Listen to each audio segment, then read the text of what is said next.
Saudações, investidor, tudo bem com você? Você está no canal Aportando Conhecimento e no vídeo de hoje a gente vai falar tudo sobre alavancagem. E vamos dar exemplos bons e ruins de quando a alavancagem foi muito boa e muito ruim para o fundo imobiliário. Só que esse vídeo aqui é um vídeo que acaba não tendo muitas visualizações porque não é um tema que chama muita atenção quando você está navegando no YouTube. Então eu gostaria de pedir um favor para você que está assistindo o vídeo, que gosta dos vídeos aqui do canal, eu vou pedir para você enviar esse vídeo para algum amigo seu para que ele tenha a chance de conhecer aqui o canal. Pois bem, agora a gente vai falar um pouquinho sobre a alavancagem, mas primeiro a gente precisa definir o que é uma alavancagem. Basicamente, quando o fundo imobiliário realiza uma alavancagem, ele compra um imóvel sem ter dinheiro para fazer 100% da compra. O restante que falta é feito com dinheiro emprestado de um CRI. E quais seriam as vantagens que o FI teria de fazer isso? Se a alavancagem for bem feita e acabar dando certo, ele consegue aumentar os seus rendimentos. E a gente vai explicar exatamente por que disso ao longo do vídeo. Mas isso também tem um risco associado. Se a alavancagem for mal feita e as coisas acabarem dando errado, o FI pode diminuir muito os seus rendimentos.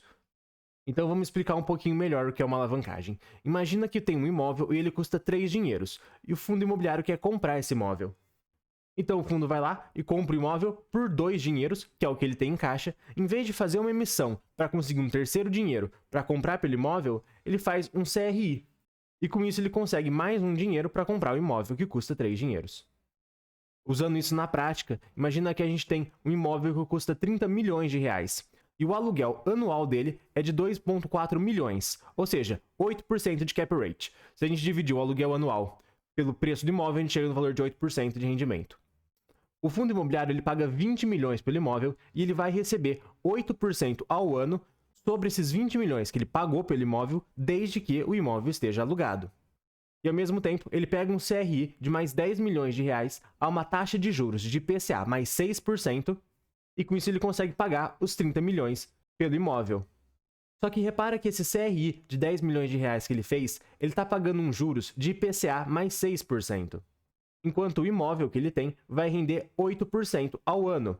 E se tudo der certo, esse valor vai ser corrigido pelo IPCA também. Então, basicamente, ele está tendo um spread, ele está tendo uma diferença entre os juros que ele está pagando e o valor que ele está recebendo de 2%. Se você calcular 2% de 10 milhões de reais, você chega à conclusão que ele vai ter um acréscimo nos seus resultados de 200 mil reais.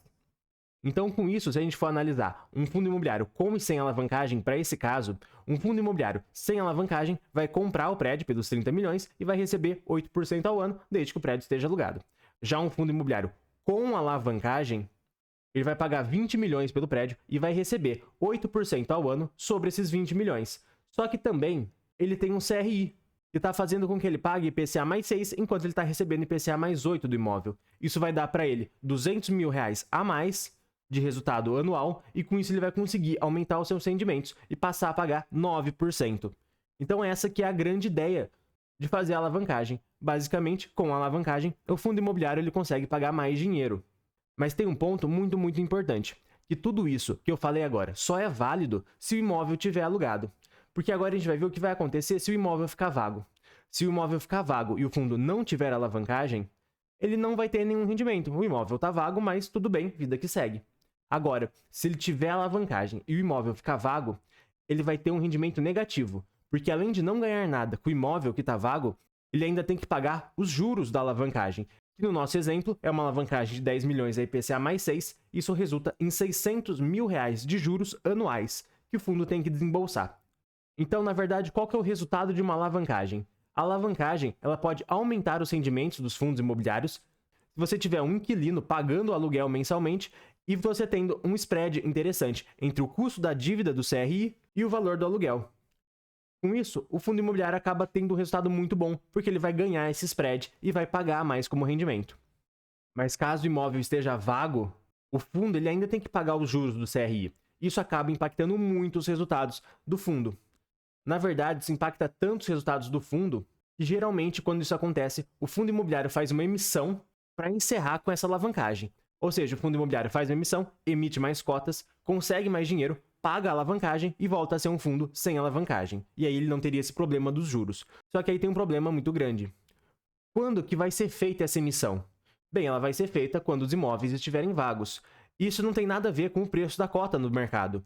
Ou seja, um fundo com alavancagem pode ficar com seus imóveis vagos, ter que fazer uma emissão às pressas para eliminar os juros que ele paga dessa alavancagem, que está impactando muitos resultados do fundo, e com isso ele acaba fazendo uma emissão abaixo do valor patrimonial, se no mercado a sua cota estiver abaixo do valor patrimonial.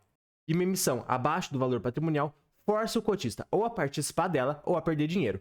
Basicamente, o cotista tem que escolher entre participar à força da emissão ou aceitar só perder dinheiro. E esses são os resultados de uma emissão abaixo do valor patrimonial e é algo que pode acontecer em um fundo alavancado.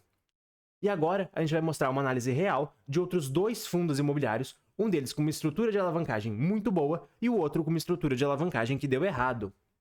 Mas se você estiver gostando do vídeo, eu vou pedir para você se inscrever no canal para ficar por dentro dos próximos vídeos.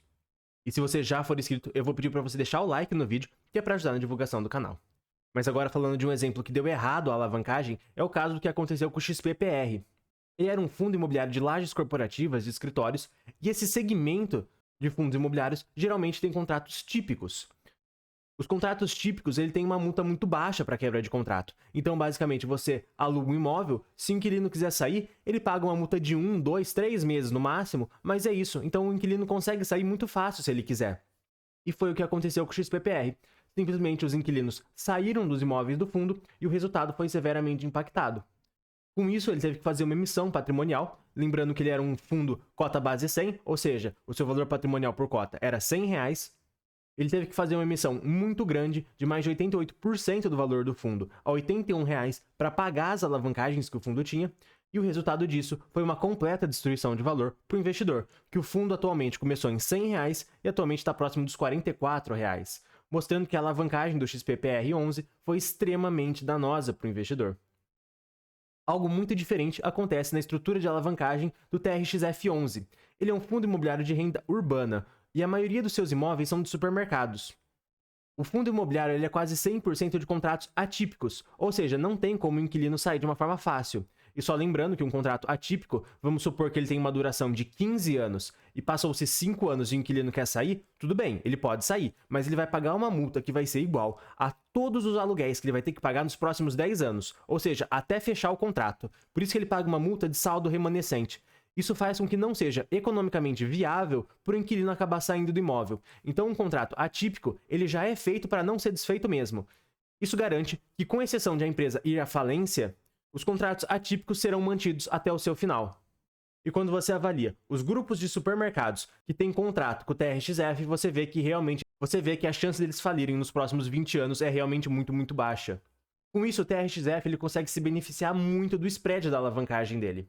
E vale lembrar que tanto a alavancagem quanto os contratos que ele tem são de longo prazo. São para vencer alguns lá em 2030, a maioria lá em 2035 e um outro lá em 2040. Então, como a gente pode ver, ele tem uma estrutura de alavancagem extremamente interessante. Inclusive, ontem eu comprei TRXF. E isso daqui é o que explica por que o TRXF tem um dividend yield de mais de 10% no valor patrimonial, mesmo tendo ótimos imóveis e ótimos inquilinos, porque ele consegue ter um spread da alavancagem muito interessante para o fundo. Então, basicamente, você ter alavancagem com fundo imobiliário tendo muitos contratos típicos que podem ser rompidos a qualquer momento, não é uma boa ideia.